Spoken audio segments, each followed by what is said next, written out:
नमस्कार दोस्तों, मैं नरेंद्र चौधरी स्वागत करता हूं आपका प्रोक्सिमा एजुकेशन हब के इस डिजिटल प्लेटफॉर्म पर। आज हम प्रीवियस ईयर में जो हिंदी में जो क्वेश्चन पूछे गए हैं उनके बारे में डिस्कस कर रहे हैं, क्योंकि जो आपकी नेक्स्ट एग्ज़ाम है आने वाली CET 10+2, पिछली बार भी हमने जो CET के क्वेश्चन किए थे उनमें हूबहू कई क्वेश्चन CET के ग्रेजुएशन के एग्ज़ाम में आए थे। तो इसी प्रकार से इस बार भी CET 10+2 में जो मैं क्वेश्चन यहाँ पे बोर्ड पे पढ़ाने जा रहा हूँ उसमें से सेम टू सेम, या फिर अगर कुछ ऑप्शन चेंज हो जाए तो हो जाए, बाकी वही प्रश्न उसी फॉर्मेट के प्रश्न आपको फिर से देखने को मिलेंगे। तो आज हम शुरुआत करते हैं अपने पहले क्वेश्चन की, जय श्री राम के साथ। फर्स्ट क्वेश्चन है, सुरभि सुरभि शब्द युग्म का सही अर्थ है।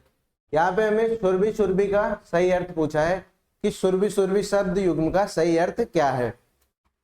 तो सुरभि और सुरभि जो है इसका सही अर्थ हो जाएगा दोस्तों, सुरभि का एक सुरभि का तो हो जाएगा गंध और दूसरी सुरभि का हो जाएगा गाय।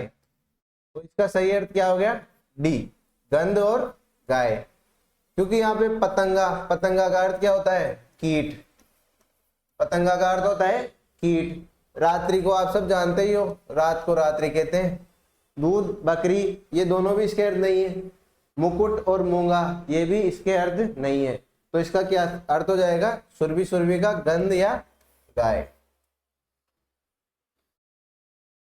नेक्स्ट क्वेश्चन है आपका, मैं आप चला जाऊंगा, इस वाक्य में सर्वनाम है। इसमें क्या पूछा गया है? सर्वनाम। संज्ञा के स्थान पे जो काम आते हैं उन्हें सर्वनाम कहते हैं।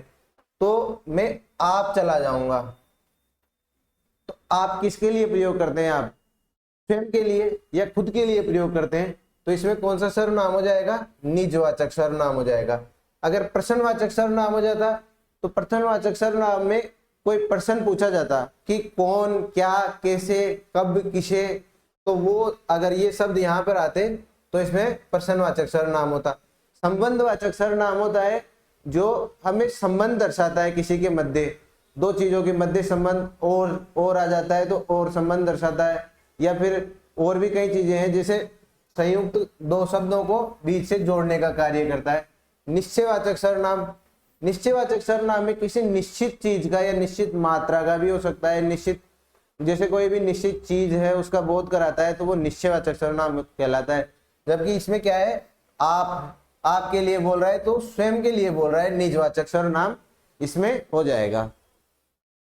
नेक्स्ट क्वेश्चन है, निम्नलिखित में से कौन सा शब्द प्रत्यय युक्त है? यहाँ पे प्रत्यय पूछा गया है, जो शब्द के पीछे जुड़ के शब्द के अर्थ में परिवर्तन कर देता है वो क्या कहलाते हैं? प्रत्यय कहलाते हैं। तो यहाँ पे आपसे क्या पूछा गया? प्रत्यय पूछा गया है। प्रत्यय, सजावट, सजावट में प्रत्यय नहीं है। संकल्प, संकल्प में भी प्रत्यय नहीं है। निवास, निवास में प्रत्यय नहीं है। जबकि अन्वेषण, अनु धन एषण, तो इसमें कौन सा प्रत्यय आ गया? एषण प्रत्यय आ जाएगा। इसमें कौन सा प्रत्यय आ जाएगा? एषण, अन्वेषण में अनुधन एषण। तो इसका ये एक प्रकार से संधि भी हो गई और इसमें प्रत्यय भी हो गया, अन्वेषण। ठीक है। नेक्स्ट क्वेश्चन है आपका, किस समूह में सही विलोम शब्द? यहाँ पे क्या पूछा गया आपको? सही विलोम शब्द पूछा गया है। विलोम शब्द क्या होते हैं? विपरीतार्थी शब्द जो विपरीतार्थ बताते हैं वही विलोम शब्द कहलाते हैं। आप सब जानते हो विलोम शब्द। तो विलोम शब्द पहला है निंदा। निंदा का क्या हो जाएगा? कोप थोड़ी होगा निंदा का, निंदा का तो होगा प्रशंसा। तो यहाँ पे क्या है? सही युग्म पूछा है तो सही युग्म नहीं है। तो दूसरा है कृतज्ञ, कृतज्ञ का क्या होगा? कृतज्ञ, कृतज्ञ का कृतज्ञ होगा। तो ये बिल्कुल सही है। तो आपका आंसर आ गया कृतज्ञ का कृतज्ञ। तीसरा है स्थूल। स्थूल यानी क्या होता है? बड़ा। स्थूल यानी होता है बड़ा। तो इसका विलोम क्या हो जाएगा? सूक्ष्म हो जाएगा इसका विलोम। कटु, कटु यानी कड़वा। तो कड़वा, कटु का विलोम कठोर थोड़ी होगा। कटु का विलोम क्या हो जाएगा? कटु का विलोम हो जाएगा मधुर। क्या हो जाएगा? मधुर हो जाएगा कटु का विलोम। नेक्स्ट क्वेश्चन है आपका, घुड़सवार शब्द में समास है। तो घुड़सवार शब्द में आपसे समास पूछा गया है। समास आपने पढ़े हुए ही है। घुड़सवार शब्द में जो समास है वो समास बताइए आप। कर्मधारय, द्वंद्व, तत्पुरुष और अव्ययभावी। तो घुड़सवार, घोड़े पर सवार, घोड़े पर सवार। कौन सा पद प्रधान हो रहा है? द्वितीय पद प्रधान हो रहा है, तो कौन सा समास हो जाएगा? तत्पुरुष समास हो जाएगा। नेक्स्ट क्वेश्चन है, निम्नलिखित में से किस विकल्प में सभी शब्द व्यक्तिवाचक संज्ञा से हैं? क्या पूछा गया यहाँ पे? व्यक्तिवाचक संज्ञा पूछी गई है। व्यक्तिवाचक संज्ञा क्या होती है? जो किसी व्यक्ति, स्थान, किसी व्यक्ति या किसी स्थान या फिर किसी प्रॉपर शब्द का बोध कराती है, उसे व्यक्तिवाचक संज्ञा कहते हैं। व्यक्तिवाचक संज्ञा में गंगा, गंगा क्या है? नदी है, तो एक ही नदी गंगा, तो व्यक्तिवाचक संज्ञा हो गई। तालाब, तालाब में क्या है? समूहवाचक, व्यक्तिवाचक संज्ञा नहीं हुई। तालाब व्यक्तिवाचक संज्ञा नहीं हुई, क्योंकि तालाब तो बहुत सारे होते हैं, तो व्यक्तिवाचक संज्ञा नहीं हुई, तो पहला तो गलत हो गया। दूसरा है बकरी, बकरी, बकरियों का समूह हो जाएगा, तो इसमें भी समूहवाचक संज्ञा हो गई, तो इसमें व्यक्तिवाचक संज्ञा नहीं होगी। तीसरा है जनवरी, जनवरी क्या है? महीना है, एक महीने का बोध करा रही है जनवरी, तो एक महीना व्यक्तिवाचक स्वयं का खुद का, इसके अलावा कोई जनवरी नहीं होती, तो जनवरी व्यक्तिवाचक संज्ञा। पृथ्वी, पृथ्वी भी एक ही है, पूरे संसार में, ब्रह्मांड में पृथ्वी क्या है? एक ही है, तो ये भी एक ही चीज का होने का बोध करा रही है, तो ये भी क्या हो गई? व्यक्तिवाचक संज्ञा हो गई। के बाद में चांदनी चौक, चांदनी चौक जो आपके दिल्ली में है, तो दिल्ली में चांदनी चौक एक ही है, इसके अलावा कोई चांदनी चौक नहीं है, तो कोई चांदनी चौक नहीं है, तो इसका मतलब इसमें भी क्या हो गई? व्यक्तिवाचक संज्ञा हो गई। और प्रदीप, प्रदीप तो किसी व्यक्ति का नाम ही हो गया, तो इसमें तो वैसे ही व्यक्तिवाचक संज्ञा हो गई। जैसे प्रदीप हो गया, रमा हो गई, महेश हो गया, विकास हो गया, तो ये सब क्या होते हैं? व्यक्तिवाचक संज्ञा के उदाहरण होते हैं। तो इसमें कौन सा ऑप्शन आपका सही हो जाएगा? स ऑप्शन इसमें सही हो जाएगा, व्यक्तिवाचक संज्ञा के उदाहरण। व्यक्तिवाचक संज्ञा समझ में आ गई? जो किसी स्थान, चांदनी चौक, व्यक्ति के नाम या प्रदीप हो गया, उसके बाद में किसी चीज जैसे पृथ्वी, या किसी जगह या किसी दिन, महीने आदि का विशेष रूप में अर्थ, एक ही चीज का विशेष रूप में अर्थ देती है, व्यक्तिवाचक संज्ञा कहलाती है। नेक्स्ट क्वेश्चन है, यशोभिलाषा। यशोभिलाषा शब्द में संधि पूछी गई है आपको। यशोभिलाषा में कौन सी संधि है? संधि, संधि को आप जानते ही हो, दो शब्दों में मेल से जो विकार उत्पन्न होता है उसे क्या कहते हैं? संधि कहते हैं।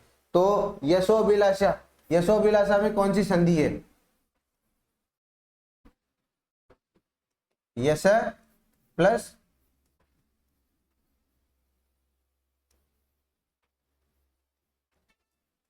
अभिलाषा, कौन सी संधि हुई यशोभिलाषा में? क्या लगाया यहाँ पे अपन ने? यहाँ पे लगाया अपन ने विसर्ग, तो कौन सी संधि हो गई? विसर्ग संधि हो गई। यश धन अभिलाषा, विसर्ग का क्या हो जाएगा? विसर्ग के बाद में कोई स्वर आया है, ए आ आता है, तो उसका विसर्ग का क्या हो जाता है? ओ हो जाता है, तो यहाँ पे कौन सी संधि हो गई? विसर्ग संधि। डी ऑप्शन आपका बिल्कुल सही है। कौन सी संधि हो जाएगी? विसर्ग संधि हो जाएगी। नेक्स्ट क्वेश्चन है आपका, अपने सामर्थ्य के अनुसार व्यय करना। संबंधित लोकोक्ति का अर्थ बताना है आपको। क्या करना है? लोकोक्ति पूछी गई है। ये लोकोक्ति के सवाल हर परीक्षा में, सीटी के जैसे आप पेपर दोगे 10+2 का, तो 10+2 में हर एग्जाम में, कोई से भी शिफ्ट का एग्जाम हो, एक लोकोक्ति से सवाल जरूर आएगा। तो लोकोक्तियां सारी पढ़ के जाना आप, और ऐसे याद नहीं हो तो डेली की 3, 4, 5 लोकोक्ति याद कर सकते हो आप। ठीक है, तो क्या है? अपने सामर्थ्य से के अनुसार व्यय करना। अपने सामर्थ्य के अनुसार व्यय करना का अर्थ क्या हो गया? जितना अपना सामर्थ्य है, जितनी अपनी पूंजी है, उसके अनुसार ही व्यय करना है। ठीक है, तो इसका क्या हो जाएगा? ते पांव पसारिए जेती लंबी सोर, अर्थात उतने ही पांव पसारने चाहिए जितनी लंबी आपकी सोर है या फिर गूदड़ी है। जो अपन ओढ़ते हैं, शॉल ओढ़ते हैं या कंबल ओढ़ते हैं, तो पांव उतने ही पसारनी चाहिए जितनी अपनी सोर है। अगर पांव बाहर निकल जाएंगे तो क्या होगा? सर्दी नहीं लगेगी क्या? ठंड लग जाएगी। तो यहाँ पर ते पांव पसारिए जेती लंबी सोर। पहला है दाग लगाए लंगोटिया यार, तो इसकी लोकोक्ति का अर्थ क्या हो जाएगा? दाग लगाए लंगोटिया यार, अर्थात जो अपने को सबसे ज्यादा जानता है। लंगोटिया यार कौन हो गया? जो अपने को सबसे ज्यादा जानता है वही लंगोटिया यार होगा, उसके अलावा तो कौन होगा? तो जो आपको सबसे ज्यादा जानता है वही आप पर दाग लगाता है हमेशा। ये चीज ध्यान रख लेना, अपने ही अपनों को धोखा देते हैं।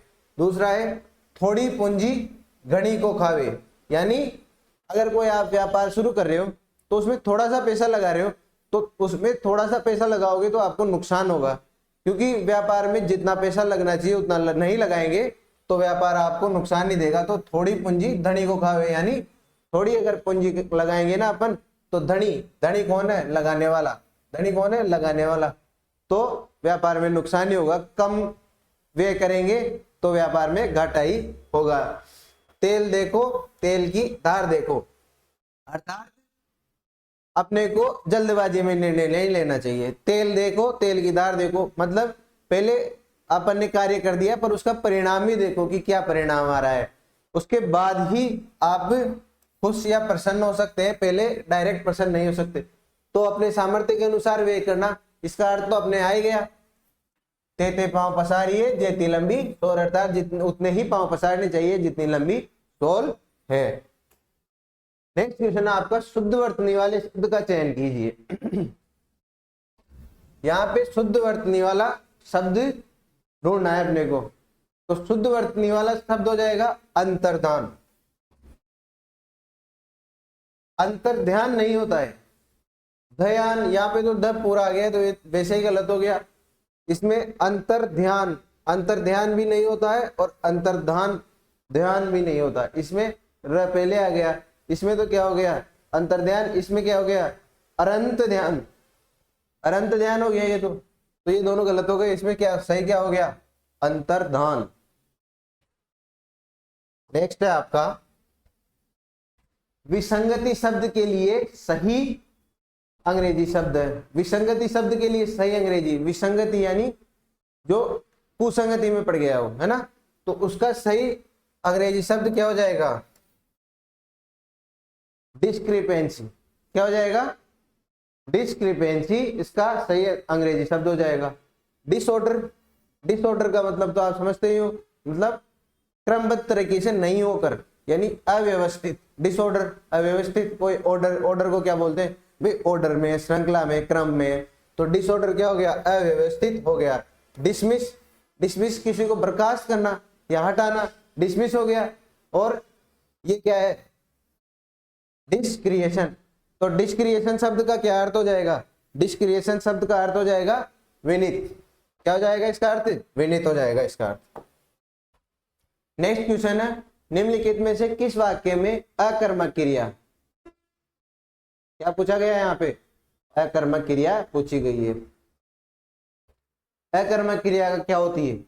अकर्मक क्रिया होती है जिस भी किसी वाक्य में, जिस किसी वाक्य में क्रिया का प्रभाव कर्म पर नहीं पड़ के कर्ता पर पड़ता हो, तो कौन सी क्रिया हो जाती है? अकर्मक क्रिया हो जाती है।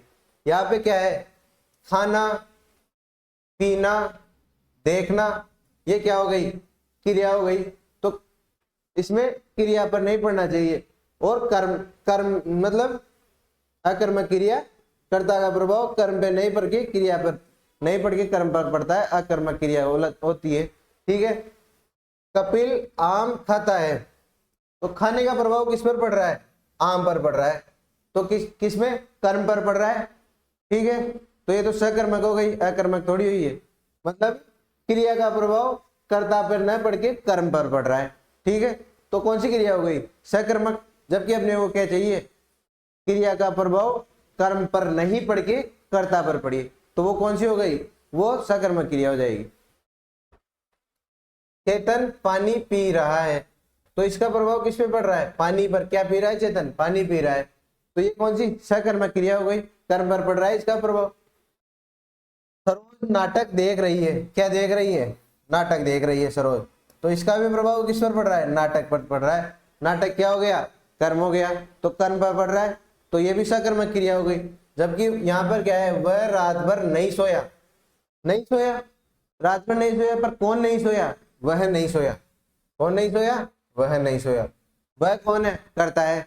तो यहाँ पर कर्म पर नहीं पड़ के कर्ता पे पड़ रहा है, क्रिया का प्रभाव किस पे पड़ रहा है? कर्ता पे पड़ रहा है।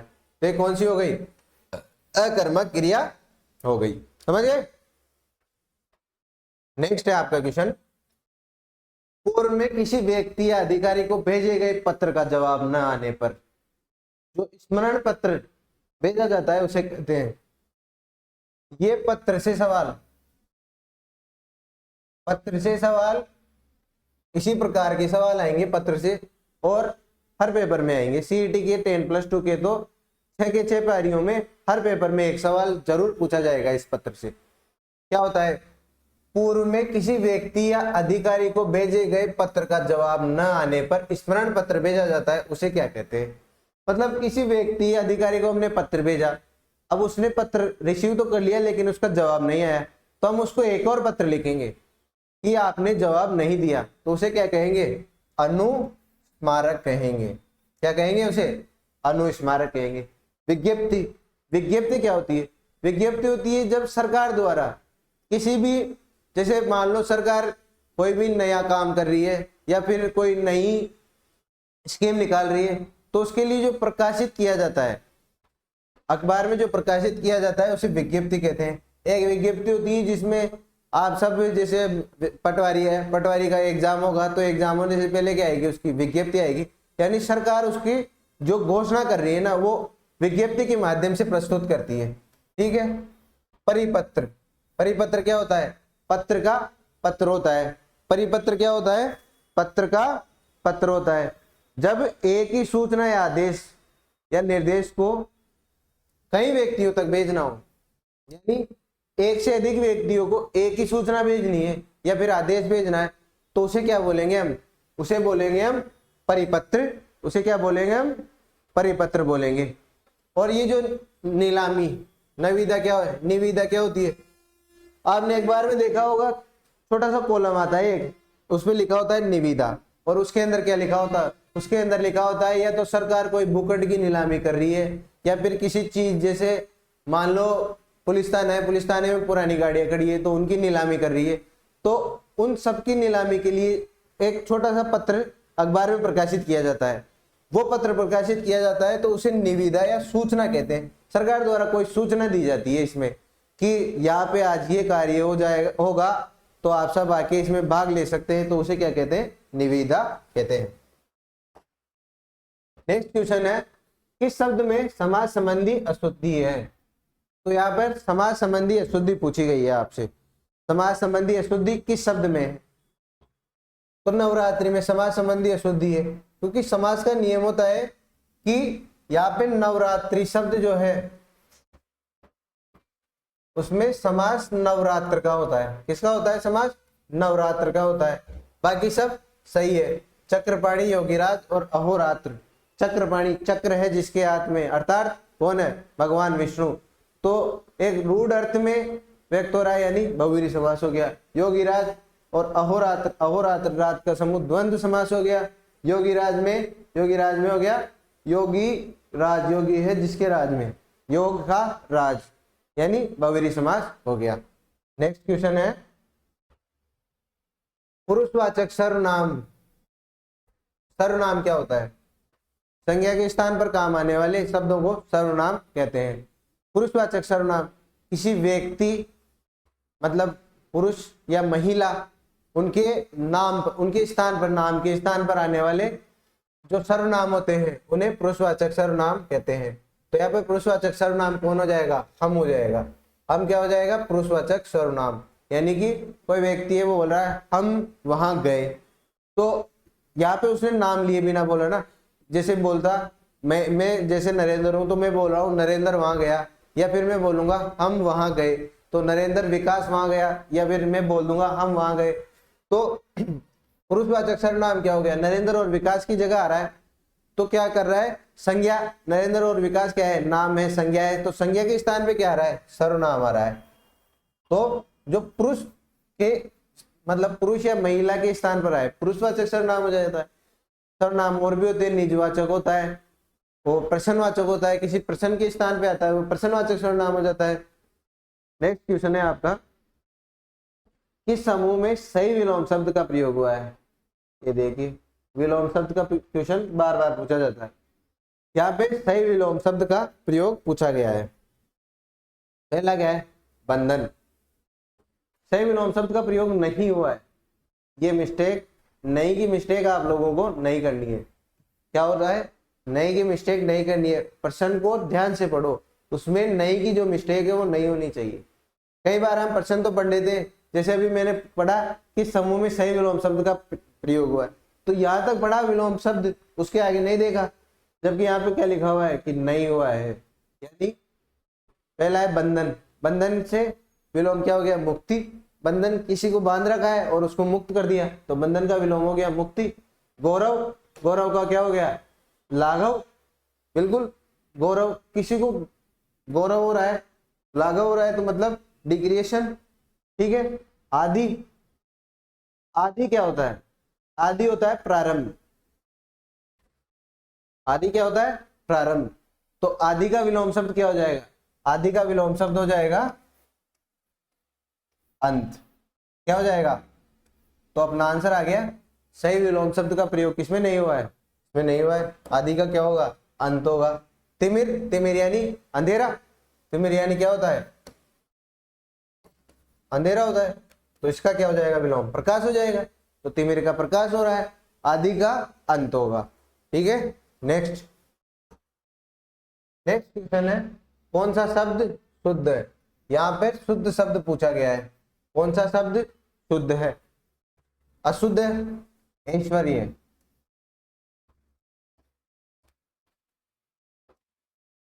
ऐश्वर्य ऐसे लिखा जाता है। ठीक है, तो अशुद्ध हो गया, गुरुता।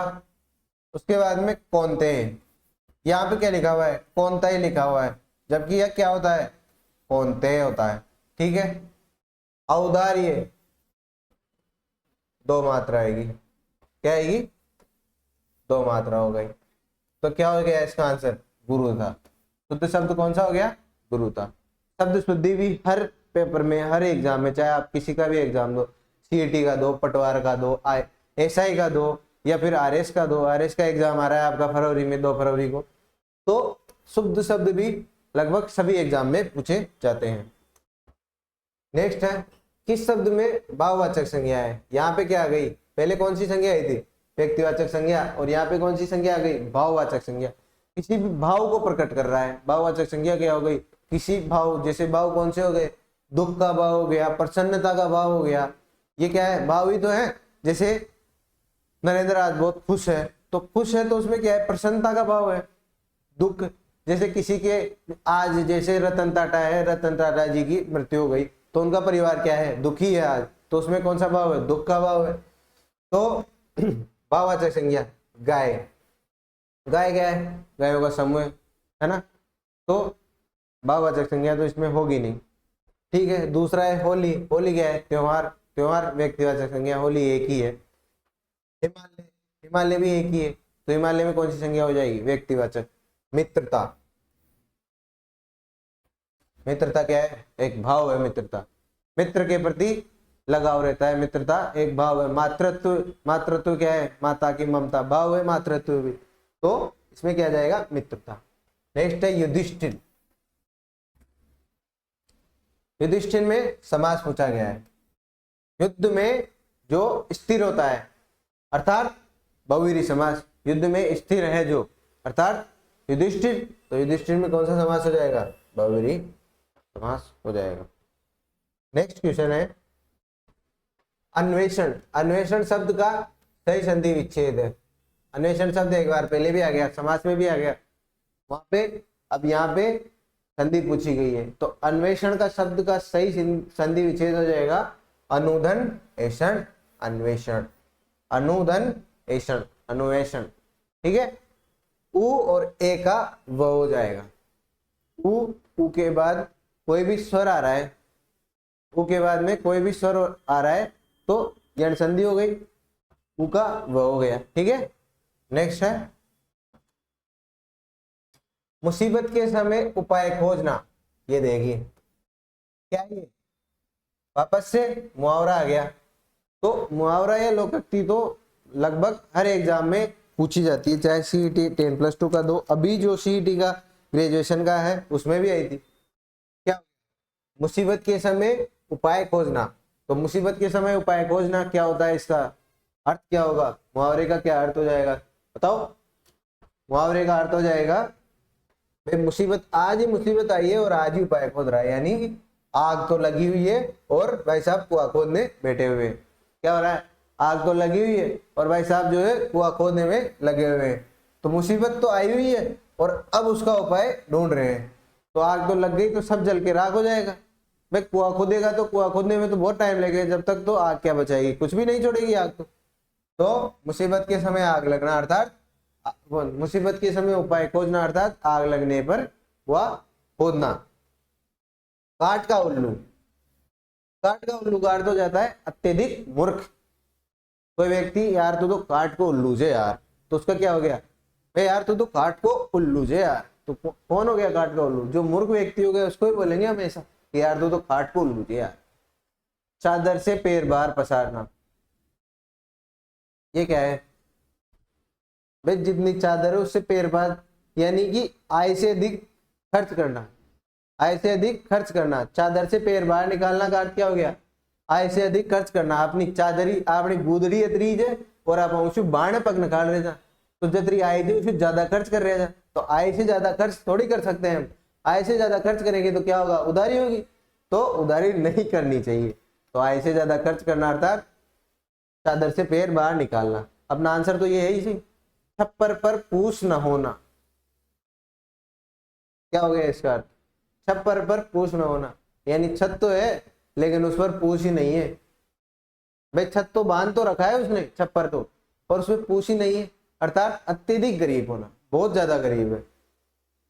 क्या होना, बहुत ज्यादा गरीब होना। छप्पर तो है पर उस पर पूछ नहीं है।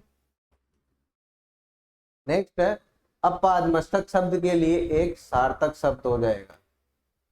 अपाद मस्तक, अ यानी बिना, पाद मस्तक यानी सर से पैर तक, यानी अपाद मस्तक यानी पैर से सिर तक।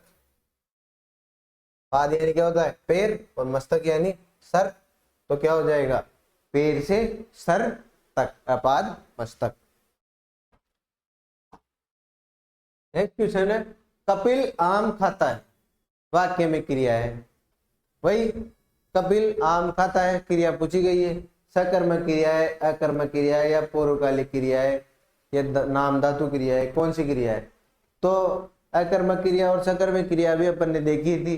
में क्या होती है अकर्मक क्रिया, जिसमें कर्ता मतलब क्रिया का फल कर्म पर नहीं पड़ते वो कर्ता पे पड़ता है, वो तो अकर्मक क्रिया। और जिसमें क्रिया का फल वो कर्ता पर नहीं पड़ के किस पे पड़ता है, कर्म पर पड़ता है, वो कौन सी सकर्मक क्रिया। तो यहाँ पे कर्म क्या है, खाना, किसको क्या खा रहा है, आम खा रहा है, तो प्रभाव पड़ रहा है, तो कौन सी क्रिया हो जाएगी, सकर्मक क्रिया हो जाएगी। कौन सी क्रिया होगी, सकर्मक क्रिया। पूर्वकालिक क्रिया क्या होती है, पूर्वकालिक क्रिया होती है पूर्व काल का बोध कराने वाली क्रिया, पूर्वकालिक क्रिया होती है। नेक्स्ट है आपका सबऑर्डिनेट का हिंदी पारिभाषिक शब्द है। तो सबऑर्डिनेट, सबऑर्डिनेट किसे कहते हैं, सबऑर्डिनेट होता है अधीनस्थ। क्या होता है, अधीनस्थ। अधीनस्थ को क्या कहते हैं, सबऑर्डिनेट। ये भी आपके हर एग्जाम में पूछे जाने वाले सवालों में से एक है। कोई भी शब्द दे देगा या तो उसके हिंदी अर्थ पूछ लेगा, या कोई शब्द हिंदी दे देगा और उसको इंग्लिश में नीचे ऑप्शन में दे देगा और उसका इंग्लिश का पूछ लेगा मीनिंग। तो सबऑर्डिनेट का क्या हो गया, अधीनस्थ हो गया। वरिष्ठ श्रेणी, वरिष्ठ श्रेणी में कौन आता है, वरिष्ठ श्रेणी में आते हैं ना बुजुर्ग। कौन आता है, बुजुर्ग आता है वरिष्ठ श्रेणी में। तो सहायक, सहायक कौन होता है, सहायक जो हेल्प करता है, हेल्प करता है वो क्या होता है, सहायक ही होता है ना, जो हेल्प करता है।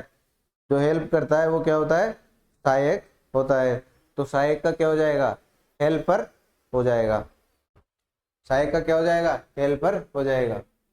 वरिष्ठ श्रेणी, वरिष्ठ श्रेणी विशिष्ट योग्य जन, बस में लिखा होता है ना सीनियर सिटीजन, ये सीट तो सीनियर सिटीजन की ही है। बस में देखा होगा आपने, मेट्रो में देखा होगा आपने, सीनियर सिटीजन लिखा होता है। तो वो क्या हो गए, वो हो गए वरिष्ठ श्रेणी में आने वाले, सब हो गए वरिष्ठ।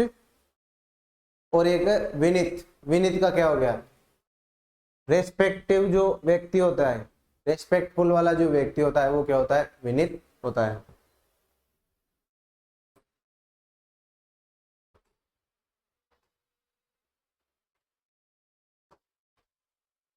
निम्नलिखित में से किसे सरकारी राजपत्र या गजट में प्रकाशित किया जाता है?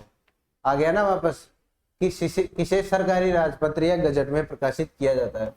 किसे किया जाता है? अधिसूचना को सरकारी राजपत्र या गजट में प्रकाशित किया जाता है। तो आज की हमारी क्लास तो हम यहीं पे समाप्त कर रहे हैं, लेकिन जो ये प्रश्न आपको पढ़ाए गए हैं अभी इस क्लास में, ये प्रश्न हूबहू आपको CET 10+2 के एग्जाम में देखने को मिलेंगे। आप अगर ये पूरी क्लास देख रहे हो तो आपका बहुत फायदा होगा। इसी प्रकार के क्वेश्चन आपको CET 10+2 में पूछे जाएंगे। आगे जो आपका पटवारी का एग्जाम आ रहा है, मोस्ट इंपोर्टेंट, जो CET में ही है, पटवार का जो आपका एग्जाम आ रहा है, पटवार में भी आपको पता है हिंदी के कितने क्वेश्चन पूछे जाते हैं और किस प्रकार के क्वेश्चन पूछे जाते हैं। सभी इसी प्रकार के क्वेश्चन पूछे जाते हैं। तो आने वाले समय में हम पटवारी की भी तैयारी करेंगे अच्छे से। तब तक के लिए आप अभी जो CET का आपका जो 22, 23, 24, 25 को जो एग्जाम है उसकी तैयारी करिए, लगे रहिए।